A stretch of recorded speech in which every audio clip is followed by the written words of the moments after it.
kas ongi nüüd päris? Kas ma nagu praegu päriselt otsustasin selle crazy otsuse kasuks ja keeran oma elus ühe vinge peatüki või? Oh my god.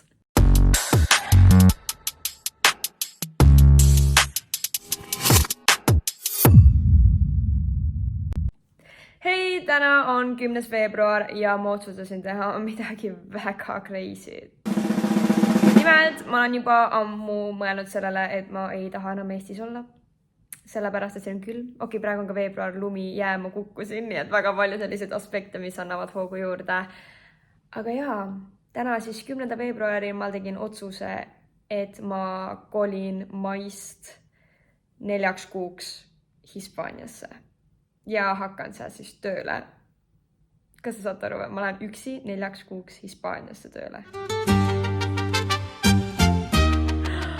Appi, that's crazy. That's actually crazy. Nii, täna on 27. märts ja siiamaani keegi mu sõpradest ei tea, et ma kavatsen 4 kuuks kohe ära minna.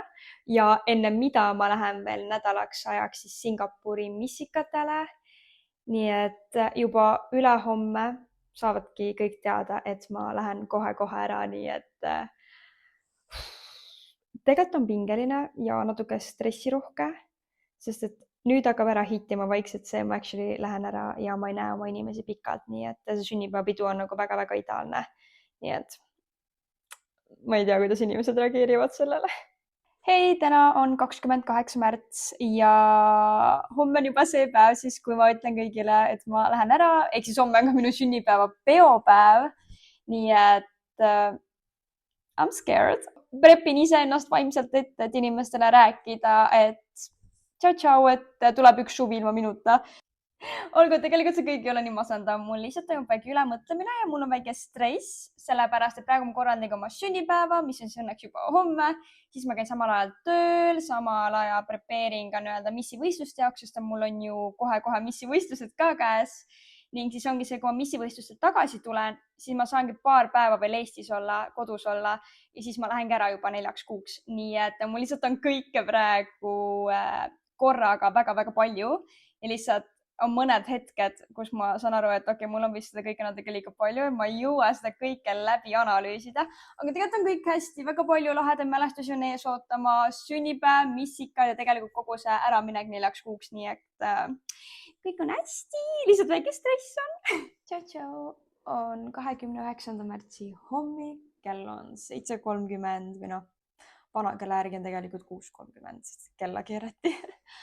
Aga täna on see päev, kus siis kõik saavad mu uudisekesed teada, nii et hakkame tegutsema. Salajane üllatus on see, et sa oled Uus-Maria rannaväli. Aus.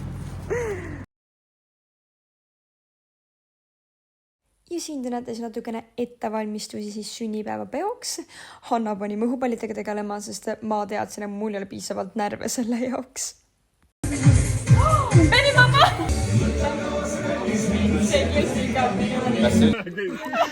Reklaam. Põhiline point on see, ma pidasin oma sünnipäeva sellest, et ma lähen tegelikult kohe ära ja ma tegelikult ei saa vahepeal tagasi tulla. Nii et see sünnipäev on suht, ütleme viimase kordi, kui ma tegelikult kõige näen. Nii, ma katkestan selle video siis siit kohalt hetkel ära, sellepärast, et ma hakkasin nutsma. Ma ütlesin kuu valesti, kuna ma ära lähen. Ma ütlesin aprilli asemel november. Ja kuna ma olin nii stressed about it, siis ma unustasin öelda kõiki pisidetaile. Nagu näiteks kuhu, kuna ma lähen, kuna ma tagasi täpselt tulen ja kõik need pisidetailid ja mida ma üldse teen seal. Nii et see oli natuke kinda a big fail announcement, sellepärast, et ma üritasin ennast prepeerida ette mentaalselt, aga ma ei saanud sellega hakkama. Ja ma tegin ikka mingi 5 miljonit viga, sellepärast, et ma tuleb välja, et ei suuda nuttes rääkida tõsist juttu. Aga siis lõpuks mõtlesin selle announcement'i ära, detailid sai ära öeldud ja õigete kuupäevadega. Ning siis hakkas muidugi keeli veel rohkem nutma ja siis me tegime grupikalli. Kõik teie, kes te nüüd seda siin vaatate, te teate ka nüüd seda minu suurt announcement'i, et mina veedan siis 2026 aasta suve Hispaania päikese all. Ma tean, et teil on nüüd väga palju küsimusi, et täpselt kuhu, kuna, miks, kuidas. Ma vastan neile küsimustele kohe. alustame siis algusest. Ma lähen ära 2. mai ja ma tulen tagasi umbes 31. august. Ehk siis ma olen maist augusti lõpuni siis Hispaania päikese all. Hispaania on suur ja lai, ehk täpselt kuhu ma lähen. Mina lähen siis Mallorcas saarele megaparki tööle, kus on siis party all night all day lihtsalt. 24/7 on ta suht suur pidu. Aga mina lähen siis VIP-alasse teenindajaks. Ehk siis ma tegelikult teen oma teenindajatööd ikka edasi, aga lihtsalt siis soojema päikese all, nii et äkki ma saan ka kunagi pruuniks, sest ma olen nagu lumivalgeke kogu aeg aastaringselt. Ma tean, et te kindlasti mõtlete, kust tuli see otsus minna üksinda välismaale, sest ma olen noor, ma olen blondiin, ma olen neiu, natuke ohtlik on. Siis tegelikult see otsus tuli mul päris ammu. Ma juba ammu teadsin, et ma tahan veeta mingi perioodi oma elust välismaal ning teha tööd ja näha seda nii-öelda teist kultuuri ja võib-olla saada siis nii-öelda rohkem elukogemust. Nii et see idee oli mul juba aastaid tegelikult. Ma juba teadsin, et üks hetk mu elus tuleb see, kus ma lähen mingiks ajaks välismaale tööle. Ja muidugi, et ma nüüd suvel lähen, sellele andis kindlasti hoogu see, et nagu te video alguses nägite, siis ma tegelesin sellega veebruarikuus, kus meil oli siin külm ja lumi ja rõve talv. Nii et see andis veel rohkem hoogu. Ja kindlasti mõtlete, kus ma nüüd võtsin selle pakkumise lambist, et kuhugi Hispaaniasse minna. Siis tegelikult see pakkumine oli CV-keskuses, uskuge või mitte. Kuna ma olen väga palju uurinud välismaa tööpakkumisi, siis ma lihtsalt, kui ma ei eksi, äkki mingi kuu-2 scrollisin lihtsalt CV-keskustes ringi ja vaatasin, mis tööd pakutakse välismaal. Ja alles oligi äkki veebruari alguses siis. Ma nägin seda pakkumist ja ma olin nagu, ma kandideerin for fun, vaata, et mul midagi kaotada ei ole. Kui öeldigi, et nagu palju õnne, et ta pääsen nii-öelda teisse vooru ehk siis nii-öelda sellele videocastingule.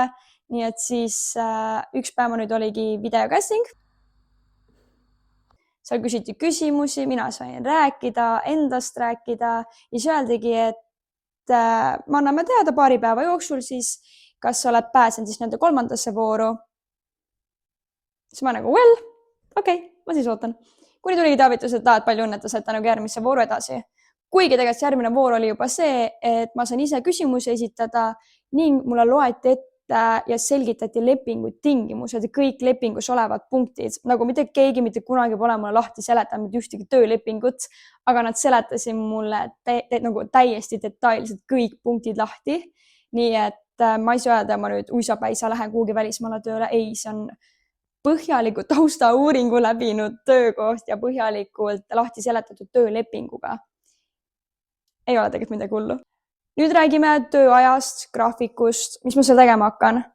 Ehk siis nagu ma enne mainisin, ma olen siis megaparki VIP-ala teenindaja.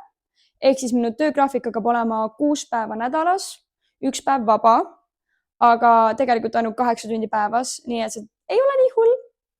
Ma eeldan, ma loodan. Nii et ma ikkagi lähen tegelikult Hispaaniasse tööd tegema, mitte sinna lihtsalt puhkama või pidutsema. Ma nagu actually lähen teen tööd ja ma teenin seal raha ja siis tagasi Eesti tulles on mul siis suht hea summa taskusse pandud lõpuks. Et ja saab olema väga töökas suvi, aga samas see saab olema väga fun, sest ma olen täiesti teises riigis, täiesti teise tegelikult kultuuriga kohas. Nii et ma saan tegelikult tunda nüüd, mis elu Hispaanias päriselt on.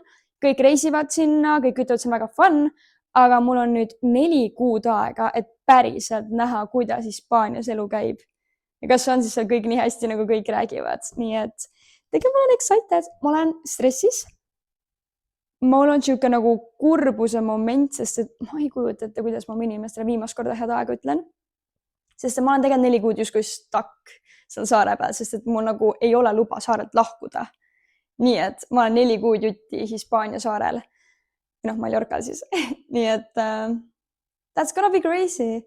Ja ma ei kujuta ette, kuidas ma oma inimestele head aega ütlen. Nii et 2. mai lähen mul Tallinnast lend siis ära.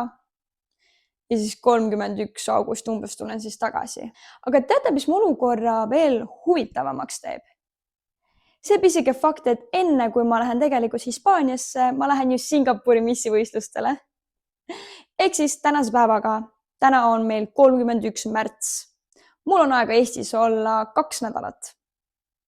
Ja selle 2 nädala jooksul ma teen ka tööd. Ma olen actually need 2 nädalat enne minekut ka veel tööl. Nii et mul on crazy busy schedule, kui ma üldse ära lähen ja mul tegelikult ei ole väga aega. Ma olen oma elu lihtsalt nii kinni pakkinud, et ma olengi nüüd 2 nädalat tööl, siis 18. aprill läheb mul lend Singapuri missivõistlustele, siis 27. aprill hommikul jõuab mul lend tagasi Tallinnasse, siis ma tulen koju, ma saan mingi 3-4 päeva kodus olla ja siis juba 2. mai ma lendan ära Hispaaniasse.